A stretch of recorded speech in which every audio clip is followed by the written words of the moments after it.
أعوذ بالله من الشيطان الرجيم فما أوتيتم من شيء فمتاع الحياة الدنيا وما عند الله خير وأبقى للذين آمنوا وعلى ربهم يتوكلون والذين يجتنبون كبائر الإثم والفواحش وإذا ما غضبوا هم يغفرون رب اشرح لي صدري ويسر لي أمري واحلل عقدة من لساني يفقه قولي فالحمد لله والصلاة والسلام على رسول الله وعلى آله وصحبه أجمعين. Assalamu alaikum. Quran Weekly.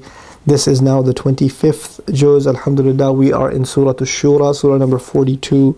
And I'm sharing with you ayah number, some things about ayah number 32, or 36 rather. Now, Allah says, whatever you've been given is utilities of worldly life, temporary things to enjoy and use. فَمَتَاعُ الْحَيَاةِ الدُّنْيَا وَمَا عِنْدَ اللَّهِ خَيْرٌ وَأَبْقَى.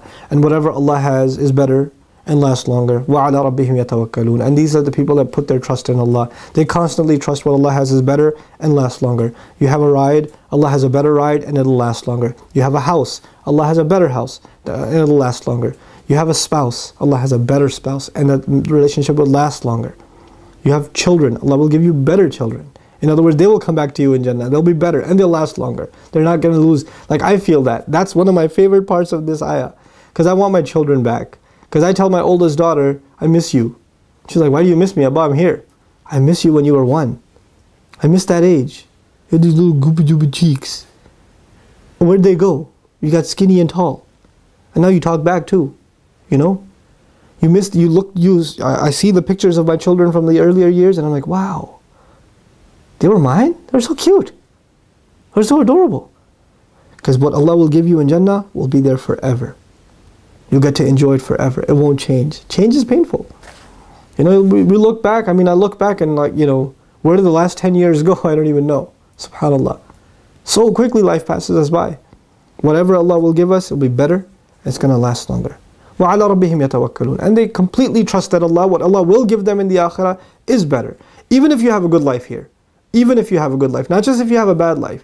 Even if you have a good life, what Allah will give you is better and lasts longer. That is the faith with which you have to live. Now, Allah describes these people that have trust in Allah, and the first 2 things that they are able to accomplish in life, that's the only thing I want to highlight before you guys. الَّذِينَ يَجْتَنِبُونَ كَبَائِرَ الْإِثْمِ وَالْفَوَاحِشِ. These are people that are able to avoid major sins. And they're able to avoid shamelessness. All forms of shamelessness. So Allah mentions major sins and shamelessness. You know, there are small sins and there are big sins. There are sins like, you know, rushing through the prayer, not doing the best wudu. There are sins like not lowering your eyes fast enough.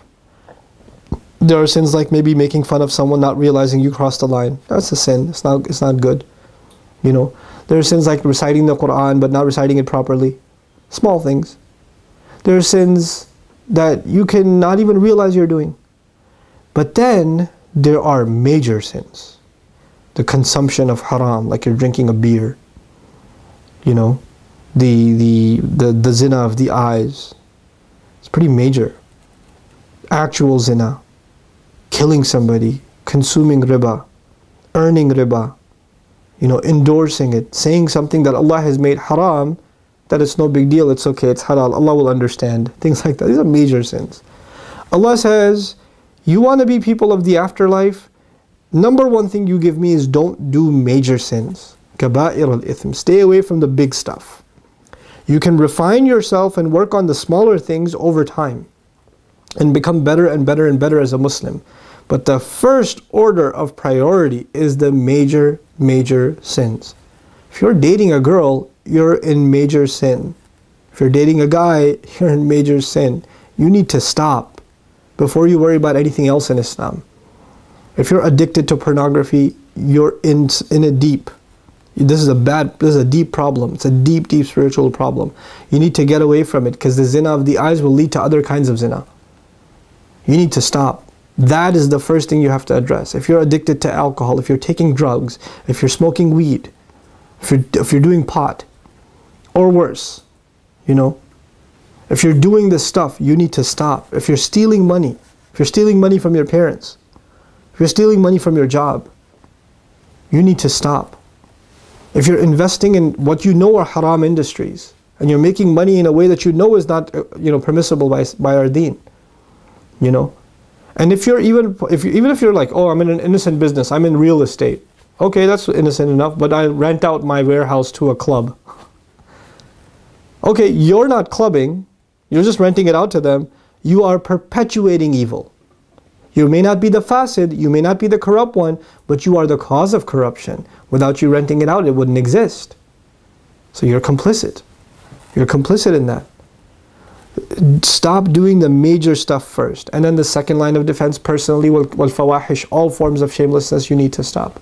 And I particularly highlighted shamelessness as I was talking to you, dating, pornography, this sort of thing. Why? Because Allah took major sins and immediately after highlighted in particular, shamelessness and all forms of it. Any act of it, any manifestation of it, anything that takes you close to it, avoid it altogether. وَإِذَا مَا غَضِبُهُمْ يَغْفِرُونَ. And when they get angry, then they are able to forgive. These are the things that we need to prioritize, and these are the goals you need to set for yourself. How will you surround yourself with people that will help you avoid major sins? That will give you fresh company, good company, that keeps you on the right track, and when you're slipping, they're able to stop you and pull you right back in. I pray all the best for you, and I pray that inshallah your life becomes better and better and better as a Muslim, and that you and I are able to stand in front of Allah successful on Judgment Day and be able to congratulate each other because we helped each other make it. Barakallahu li wa lakum. Assalamu alaikum wa rahmatullahi wa barakatuh.